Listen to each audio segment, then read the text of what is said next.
Ćao, pozdravljam vas Đubre i evo nas u Euro Truck Simulatoru dvojci. Nevjerovatno kako je ova igra odlična. Ovo je jedna zapravo igra koja me potakla nakon zapravo mnogo godina sam razmišljao da kupim volan, ali definitivno zbog ove igre mi je definitivno pala odluka i predobar je osjećaj igrati s volanom, ali koji ima zaokret od 900 stupnjeva. Znači kod malo jeftinijih volana definitivno izbjegavajte, ali nećete dobiti taj dobar osjećaj, pošto ako nemate 900 stupnjeva ovo kretanje bit će nekako čudno i previše trzao, tako da ovo je definitivno po meni najjača simulacija kamiona, a između ostalog zašto sam htio napraviti video, osim što igram dosta ovu igru, ta firma je najavila, zapravo objavila je prvi video iz nove igre što radi, trenutačno još nije ni alfa izašla ni ništa, ali vjerujem da će uskoro, možda čak i ove godine izađe neka alfa, ili možda early access na Steamu od American Truck Simulator. Znači igra će biti na istom engineu, vrlo će slično izgledati, možda malo bolje, ja sam pogledao video pa da vam kažem par sitnica. Ukratko, dijeli sve iste mehanike, sličnu fiziku, sličan izgled, ali naravno američki kamioni, njihovi oni prepoznatljivi makovi ogromni, tako da bit će dobar pothvat isto i za vožnju, ali naravno što se mene tiče Amerika je prelijep kontinent, tako da sad ne znam koliko će uspjeti, možda će nešto kasnije širiti Ameriku po DLC-u, ali plan je da napravi cijelu Sjevernu Ameriku, tako da će to vjerojatno biti pothvat i vjerujem da taj American Truck Simulator kad izađe, vjerojatno će se na njega fokusirati narednih par godina. Ništa, idemo mi sad u vožnju. Evo vidite, ja sam tu odigrao već sa ovim kamionom, zapravo s ovom firmom, prešao sam preko 100.000 km u igri. Najviše sam igrao s Volvom, ali idemo mi sad u igru. I sada sam zapravo uzeo tuđi kamion, ja sam htio zapravo samo isprobati Renault. Ništa, idemo ga mi upaliti, nastaviti vožnju. Evo tu sam ja već jedan auto zablokirao, ali ovo će biti ovako malo cool. Evo ostavio sam si i ručnu kočnicu, odnosno kočnicu za parkirati. Ovo igram na ručnom mjenjaču, tako da mogu reći da je predobar feeling, ali ne mogu nikako naviknuti na ovaj Renault. Mogu reći interijer mi predobro izgleda. Zvuk nije toliko loš, samo što nekako se čini da je slabiji, ali neću sad previše divljati, baš mi se vozi onako laganini polako, malo da uživamo u krajoliku. Pa bi ja mogao zapravo pogledati gdje smo mi na mapi, ja nemam pojma točno gdje se nalazimo, da malo odzoomiram. Valladolid, Bilbao, to je Španjolska, da, evo Španjolska, da vidim sad gdje sam ja tu krenio rutu, da krenio sam iz Pariza.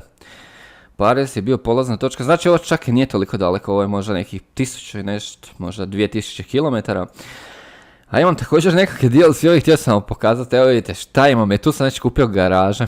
Mislim da sam svuda u Hrvatskoj. Rijeka, Zadar, Split, Dubrovnik, tu svuda mislim da sam kupio garaže. Evo vidite, imam DLC gdje je otkriven taj dio Afrike. Poprilično dobro izgleda, ali ga ne volim često voziti zato što ne bih rekao da ima nekih bugova, ali vidi se da je malo amaterski odrađeno. Tako da neke DLC sam brisao, neke sam ponovo stavljao pa me malo zezalo. Britaniju nisam ni previše vozio. Izuzetno me je živcero voziti kad mi je volan s desne strane, ali možda je treba malo isprobati čisto zbog prakse. Ništa, idemo se mi vratiti voziti. U nekom drugom videu ću možda više popričati o nekakvim modovima, preporukama i tako dalje. Da vidimo nekakav mali lag, osjetim je sad da mi svoja svjetla popalimo. Dugačka nam neće ni trebati, da vidimo koje je to ograničenje, 70 km. Sada su, pa mislim da je prije koji dan, zapravo ne znam koliko je prošlo, su izbacili zapravo patch gdje su napravili 64-bitnu verziju igre. I ta verzija igre zapravo je trebala poboljšati performanse, ali meni je zapravo totalno suprotno napravilo. E sad sam da pogledam koliko imam kilometra, pa super, nemamo ni previše kilometara za voziti, nekih 370, pošto je ovo bio nekakav uvod. Ništa, evo nama je tu benzinska postaja, pa bi ja mogu natankirati taman čisto da imam dovoljno da mi ostane i za sljedeću vožnju, ali mi idemo lagano da ga ne zakačim, pošto ja tu vozim nekakav bager. Nije mi problem toliko prikolica koliko sama dužina, mislim da sam ga možda u samom startu negdje oštetio, taman mislim kad sam izlazio iz Pariza bilo je zapravo nekakav kružni tok, to mi zapravo jedini problem je radilo. Dok se ne naviknem zapravo na taj volan, dugo vremena sam igrao na joysticku, pa su mi ostali nekakvi čudni pokreta i zapravo sad sam ušao na mapu da ja vidim ili imam kakva oštećenja. Da, evo, oštetio sam prikolicu 1%, evo već mi neki svira kamion. Da vidimo. Evo, svirat ćemo mi njemu malo. čekaj. I damage na kamionu, kamion sam oštetio 2%, ali kažem to oštećenje, evo, idem. Evo vidite, ko u pravom životu, pa nisam se ni maknuo, već mi sviraju, ne mogu vjerati. Ništa, idemo mi sad na cestu da vidimo nekog, nema, odlično. Mogu reći, nisam vozio neki pretežak teret s ovim Renaultom, ali čim je veći teret, kad je neki nagib, znači neka uzvrtica, onda je užasno, spor dok povuče, uopće nema nikakvu snagu i tu sam se nekako isfrustrirao, zato što mi zapravo svira na ovim i nekako moćno djeluje, poprilično jako kad vidite taj kamion, pogotovo ako ste ga kad uživo vidjeli. Ja sam imao sreću, nisam se nikad vozio nažalost, ali imao sam sreću da sam bio unutra u takvom kamionu. U biti drugačiji model, ali nevjerojatno kako taj kamion izgleda ko da ste došli u, pa ne bih rekao prosječni stan, nego malo bolji stan. Nevjerojatno kakve sve stvari je opremljen, ali ja zapravo ne znam informaciju kolika je cijena, ali mogu misliti. Da vidimo sad je će ovaj kamion tu skrenuti jer mi je počeo kočiti. I na te stvari se morate naviknuti. Umjetna inteligencija nekako funkcionira. Kad se blizu njima zaletite s velikom brzinom, oni su uglavnom u fazi kočenja. Vjerovatno možda to isprogramirano automatski, ali o tom se radi. Evo malo, kad sam dao žmigat sam da ne pokupim znakove, evo to je ta dužina prikolice, tako da usad sam malo fullo brzinu, dobro ništa, vratit ćemo u 8. Da vidimo, dobro je, sviđa mi se što me sad trenutačno neće uhvatiti mrak. Evo Sevilja, još malo Sevilja. Pa da, to stvarno nije daleko. Predivno izgledaju ova polja. skoro ko Hrvatski, ali zapravo kad pogledam, uglavnom kad sam putovao po Francuskoj, Španjolskoj, poprilično sličan krajalik. Recimo kad sam prolazio kroz Hrvatsku nisam ni zapravo u tom periodu bio svjestan da idem kroz Hrvatsku i mislim da sam vidio tablu, ne znam, da sam prošao Dubrovnik ili tako već nešto. I onda sam skužio da sam u Dubrovniku, ali zapravo sam izašao iz njega, onda sam se morao vratiti. Uzeo sam kredit, pošto nisam imao dovoljno love, rekao sam sam sebi, pokupovat ću garaže po cijeloj Hrvatskoj, tako kasnije kad budem vjerovatno imao više love za kamione. Mada evo vidite, sad imam $493,000. Odnosno eura, šta ja pričam, kak je dolar. Ali bit će u American Truck Simulatoru, jedva čekam. Ali htio sam reći da imam sigurno zaposleno možda 20 vozača. Znači kupio sam sigurno nekih 20, možda i 25 kamiona. Mogu bi zapravo točno pogledati da mi vidimo. Da, evo vidite, koliko imam kamiona? 28 kamiona, 27 vozača i 12 garaža. Znači odlično, tako da vjerujem da mi profit će definitivno ići po jednoj ruti, pogotovo ako je možda čak i malo duža. Šta je ovo bilo sad? Jel se on sad mene uplašio ili... Dobro je, bitno da se ja nisam zabio, da ne pravim nikakva oštećenja, pošto želim sada svesi svoj profit na maksimum. Znači da ne gubim lovu bez veze. Jer pošto nisam imao iskustva, ne bih rekao čak iskustva, nego nekim dionicama nisam imao zapravo živac. Vozio sam ruta, recimo uzeo sam po 3-4 tisuće km, znači treba mi, ne znam, pol sata, sat vremena vožnje. Ja naravno mislim što brže doći, počnem ko luđak obilaziti i znao sam doslovno da sam se prevrnio čak s kamionom. I to je definitivno užas, zato što razbijem u prosjeku 40-50% kamiona, tako da s tim rutama na kraju sam maltene u minusu završio, ništa da ja spustim malo brzinu, pošto slabo vuče. Da vidimo sad je li ima nekog. Ali evo vidite, to je jedan problem od Renaulta, dok on povuče. Znači sva sreća sad što je dugačka cesta pa vidim da nema nikog, ali stvarno nema nikakvu snagu i definitivno dva kamiona su mi favoriti, definitivno. Evo recimo, prvi bi definitivno rekao Volvo. S Volvom zapravo igram definitivno najsnažniji kamion, možda nemam najveću brzinu, odmah se možemo vratiti na drugi moj najbolji, to je Scania. Scania možda ima malo veće ubrzanje, veću brzinu, ali Scania kad dođe veći teret, nekakvi veći nagibi, onda sam imao feeling da se previše muči, onako, stvarno koja se pati kamion. Dok Volvo opet s druge strane možda toliko ne ubrzava, ali mi je, i recimo puno mi je stabilniji. Znači, kod Volva čak sam mogao raditi neka jača skretanja, da malo sviram u ljudima. Samo bitno da ne pravim nesreću drugim ljudima, sviranje sasvim ok. I evo, sad sam zaboravio na spavanje. Ali zapravo mislim da će izdržati, pa vjerojatno će izdržati 260 km, tako da neće morati spavati, ili da, kad bi odspavao, malte ne bi noć došla. Bilo bi već kasno poslije podne, pa bi se smračilo. Sviđa mi se ovaj krajolik zato što bar ne vidim za sad nešto prevelikih zavoja, tako da mogu fino voziti, ali ovdje sad ćemo morati malo usporiti. Da, ovdje je benzinska i dobro su mi recimo napravili što dobijate kazne ako koristite benzinske postaje koje su u suprotnom smjeru. Jer će skrenit će, evo malo riskantno vožnje, pošto isto želim sad ubrzati, pošto je samo nekih 300 km. Da vidimo, ću stići. Stiću i bez problema. Malo divljačka vožnja, ali definitivno ovako neka s vremena na vrijeme mi dođe da se vozim. U pravilu čisto da vježbam malo vještinu. Evo sad već 110 km/h idem, sad ne znam koliko Renault može do kraja, mislim da ga nisam ni stisnio do kraja.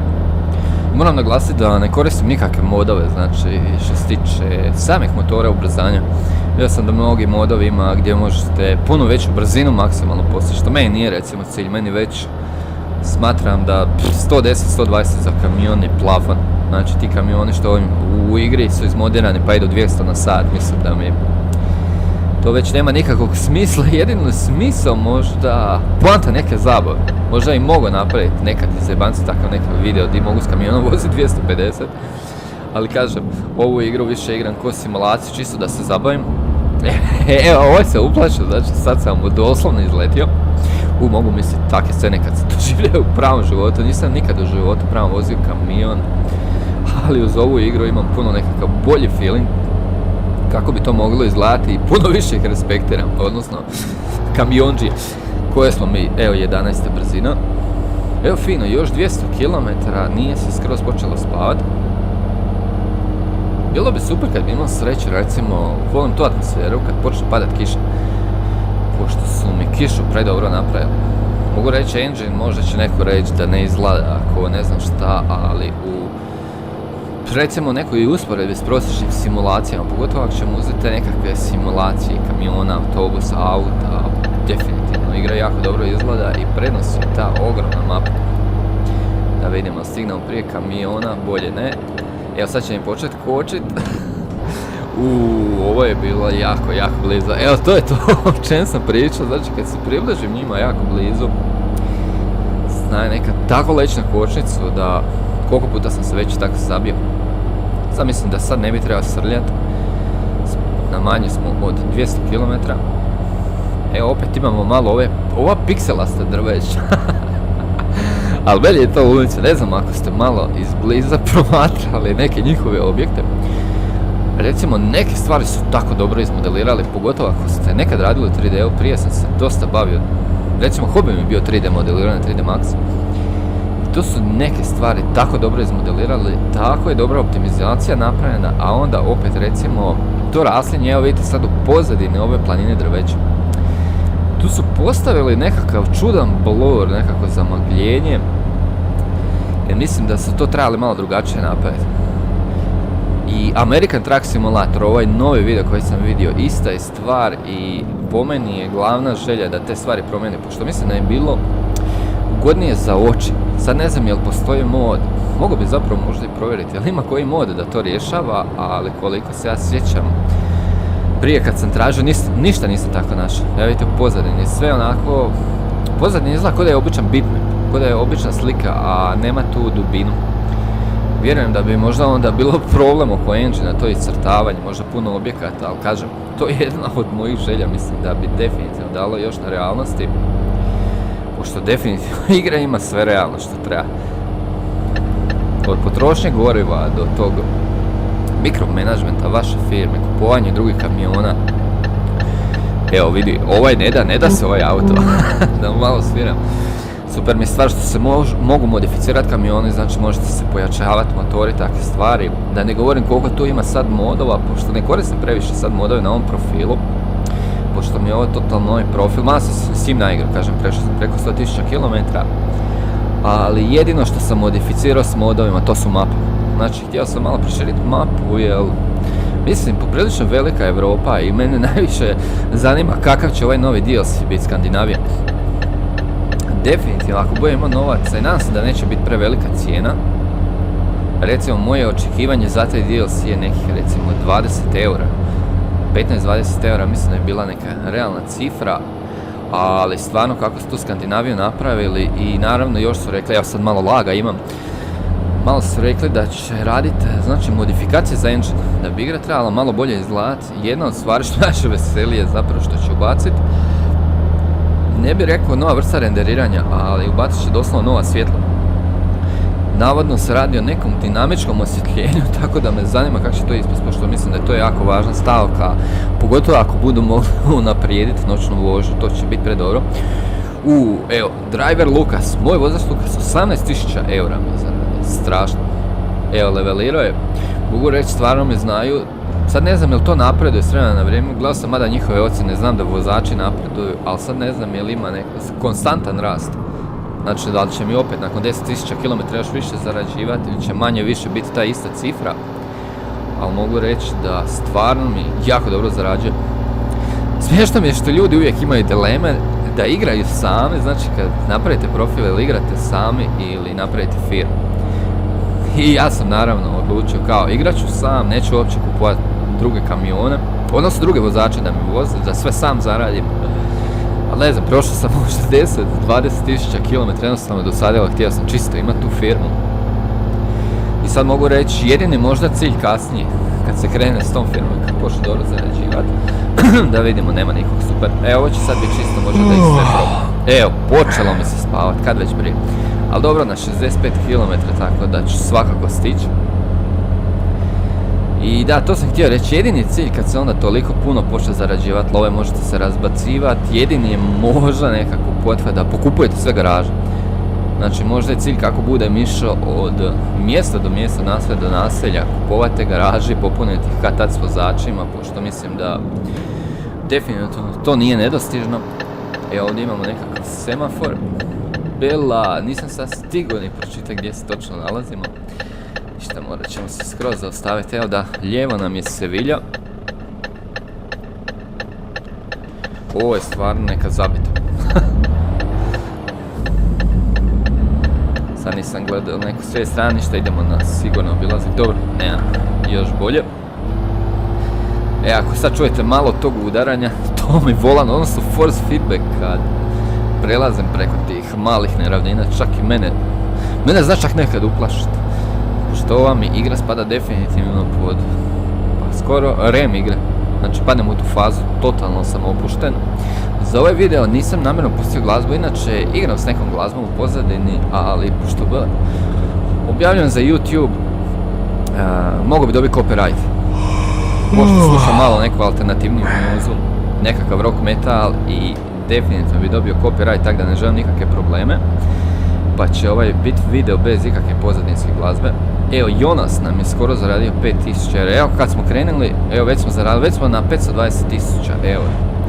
Evo, meni se već zacrvenilo, znači već se recimo ekstremno spava, ali probat ćemo ga sad mi stisniti da prođemo još, pa evo, samo maltene 25 km.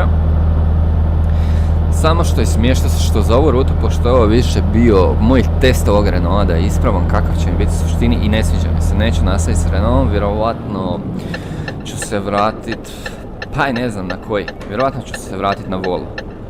Tako da, ali u svakom slučaju vidjet ćete sljedeći video što napravim za Euro Truck Simulator će biti taj kamion koji će vjerojatno malo duže vozit. Malo sam opet full brzinu, previše se zapričam i onda ne mislim o tome. Malo me nešto izbacilo iz igre, ništa nastavljam, koliko je? 23 km. Oho, evo, ovo će već biti fini grad, ali sad bi već vjerovatno trebao sporiti. Evo, Cordoba. Cordoba sam znači otkrio, nije mi bila otkrivena. Super, ako tu bude sad jedna garaža, definitivno ću ju uzeti. ništa, evo, preko, evo 520.000 eura, ali evo vidite sad imam nekakav lag i to je otkad su stavili tu 64 bitnu verziju, što mi je najsmiješnije, a vjerovatno možda najveći problem što koristim neke modove što zapravo još nisu updateani. Da vidimo, evo ih, ležeći policajci. Evo kako se sve trese, doslovno poskakuje kamion, ali neće se mislim ništa oštetiti pošto idemo 340 km na sat. Idemo mi odmah parkirati, ali evo uhvatit će me sad crveno. Da odmah se mi sad uspijemo parkirati, pošto me muči to spavanje, ništa da smanjimo mi u drugu brzinu. Jedan od modova koje sam zapravo zaboravio staviti, htio sam staviti reklame za kamion. Znači ono da kamioni imaju različitih firma, vidio sam da možete uzeti kao ove, ko američke propagande. Evo vidite, sad mi se stvarno već spava, već mi se mrači pred očima. Ništa, da mi sad što prije ostavimo ovaj teret. Znači to je tu odmah lijevo, ništa da sam lagano i cool. Super.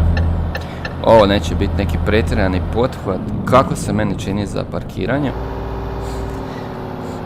Ništa idem se okrenuti, uglavnom se uvijek ručno parkira, ne znam kako vi, ali čisto zbog osjećaja.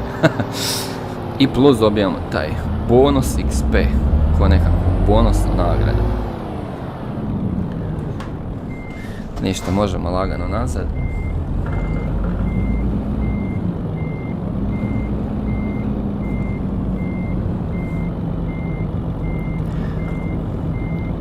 To je tu negdje, ja mislim, u toj ravnini. Bitno da mi uhvatimo tu liniju i ovo bi trebalo biti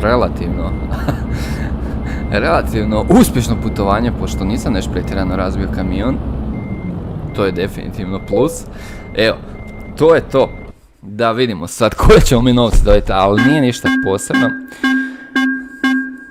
Evo kilometraža, znači od Pariza do Španjolske 1529 km. Da vidimo damage penalty, zapravo dobio sam za tih 1%. Evo vidite, 130 XP-a sam izgubio i 3000 eura. Nije ništa strašno, evo koji sam 33. level elite. Mogu reći, pa i trebalo mi vremena zapravo da dođem do ovdje i dobio sam sve ukupno 54.000 eura. Pa nije nešto pretjerano. I sad ću si kasnije zapravo morat ću otići odspavati i vjerovatno ću si odmah kupiti u garažu pošto evo imam 570.000 eura. Evo došli smo do kraja ovog videa, tako da ne budem đubre, vidimo se u sljedećem, uživajte.